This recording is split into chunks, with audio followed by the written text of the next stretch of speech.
Bad faith congressional Republicans continue to publicly faceplant when challenged by the media to provide evidence for their claims that President Biden actually committed crimes during his family's alleged influence peddling. Intrigued? Then click that like and subscribe, and enjoy the video.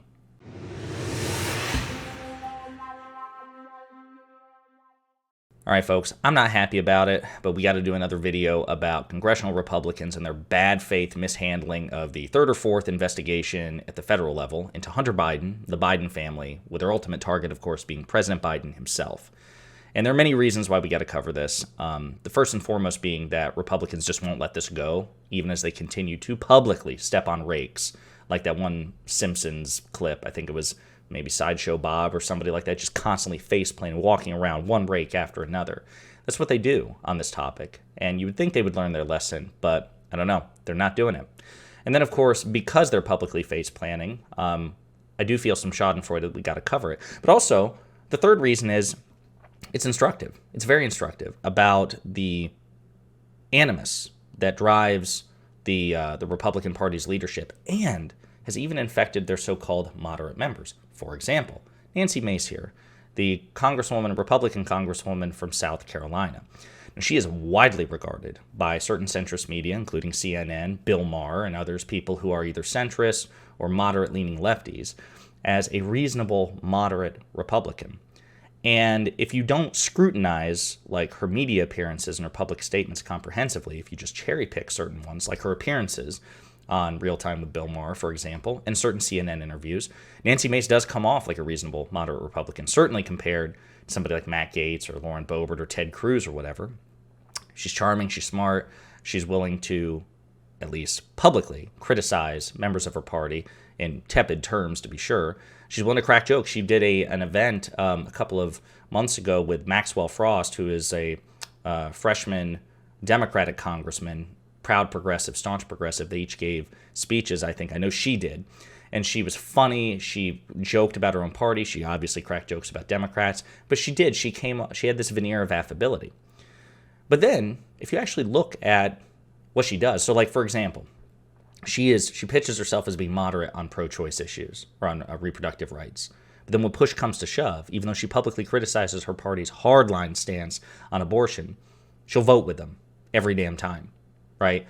So how moderate are you really when you claim to be moderate, but the way when push comes to shove, your actions actually reflect that you support the extremism, however reluctantly, right? But then you have situations like this. She is part of the House oversight investigation led by Republican Congressman James Comer into President Biden and his family.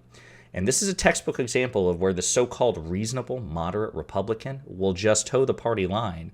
And she is also stepping on rakes in defense of this ludicrous agenda. So let's play the clip and we'll dive into it. I may interrupt it at various points to provide some commentary, or I may wait at the end, but this is about 1.5 minutes long, and this completely debunks the notion that there are reasonable, moderate Republicans in today's GOP, and also that they have a compelling case against the president. So let's take a look.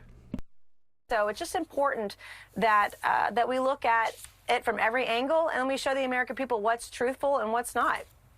But we haven't seen any direct connection from the committee so far. We didn't see it last week in that press conference. I know you were there speaking as well, directly to President Biden. So it doesn't appear clear that you're anywhere near referring charges to the Justice Department. I just want to make sure that's clear. Is that right? Well, we're within 100 days of having subpoena power. This is just the tip of the iceberg. And I will tell you, none of this happens without Joe Biden. I mean, we're talking about... So right there, Caitlin Collins, who, by the way, moderated the CNN town hall with Donald Trump, she fact-checks Nancy Mace here. So just to be clear, in that press conference, you were asked about this. You don't have any proof that President Biden committed crimes, right?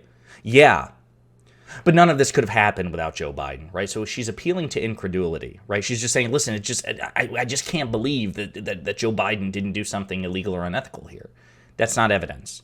Certainly not evidence to the satisfaction that we would consider in terms of bringing indictments, but even just in terms of logical good faith discourse. Appealing to incredulity here?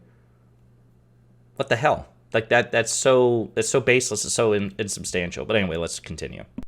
About tens of millions of dollars, up to 9 Biden family members now, including one grandchild, nieces and nephews. None of these people are foreign agents, current wives, ex-wives, a brother, a son. And, it just, when you look at it from the outset, if it's not illegal, it should be. That's another one right there. That's where they also give the game away. Even with respect to the so-called financial disclosures pertaining to the 9 members of the Biden family, none of whom are Joe Biden, by the way, which is important. But even as far as what evidence they do have against the 9 Biden family members, they have no evidence that it's illegal.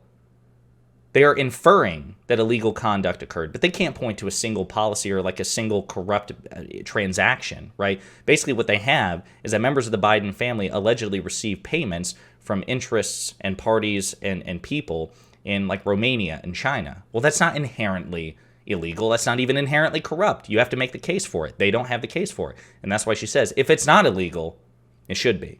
That gives the game away. And again, further still, none of the 9 family members of the Biden family that they do have whatever they have against them, none of them are Joe Biden, the sitting president. Let's continue.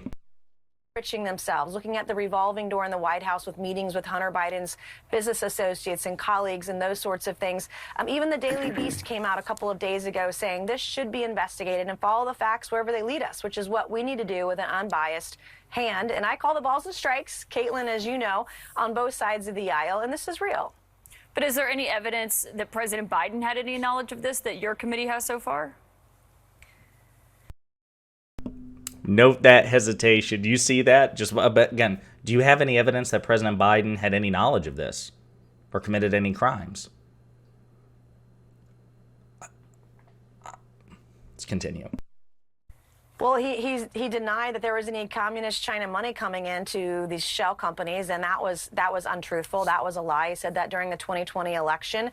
But again, this is his family tree. They were enriching themselves off of him. Some of his family members appear to possibly be paying Joe Biden's bills in the past, but it doesn't happen without Joe Biden. It doesn't. There you go, folks. Right there. Give the game away. They have nothing so far. That may change. But based on their previous track record, it's not likely to change. When asked directly, you see the hesitation. This is a seasoned, accomplished politician, somebody who has media training, somebody who's been in front of the media a gazillion times. But when asked a direct question, hey, do you actually have evidence that the president, number 1, committed any crimes, or number 2, had knowledge that any crimes were committed? Well, I mean, this was his family tree, right? Because apparently the Republican Party believes in vicarious punishment. If, and this is a big if, members of the Biden family did something corruptly or illegally, somehow by the law of transitive morality, Joe Biden is somehow responsible for that. You can bet your ass that that doesn't work, that logic doesn't work for the Trump family. If you were to just scratch out some words and say, okay, what about Donald Trump, Jared Kushner, Ivanka? They'd be like, well, I mean, come on, it doesn't prove anything about Donald Trump. You see what I'm saying? It's an exercise in profound hypocrisy. They don't have evidence here. Now, maybe that'll change, but as of right now, this is a complete dud and a demonstration that even the most so-called moderate and reasonable members of the GOP are partisan hacks when push comes to shove, and they should be mocked as such and derided as such. Nancy Mace does not deserve the credibility that she has. And even her appealing to the Daily Beast, which is a left-wing news outlet, saying, well, this should be investigated. Well, of course, because as a general matter, left-wingers are creatures of principle far greater than members of the Republican Party or members of the conservative movement.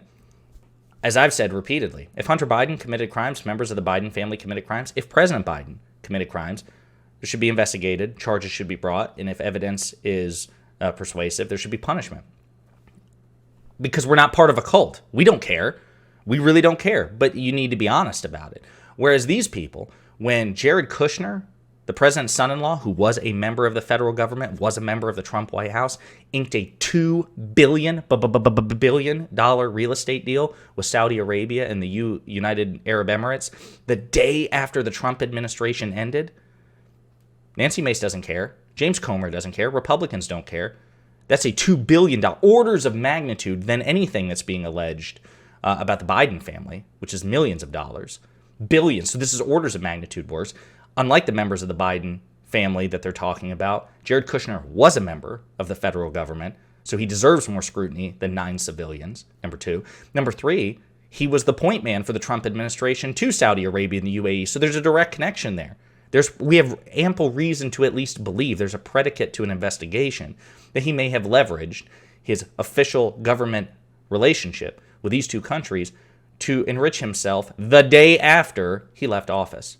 But they don't care about this. So you need to constantly point this out. Help me point this out. Others need to as well. Whatever the flaws the Democratic Party has and the Biden family has, the Republican Party is objectively more corrupt and more unethical. And people like Nancy Mace don't deserve the benefit of the doubt.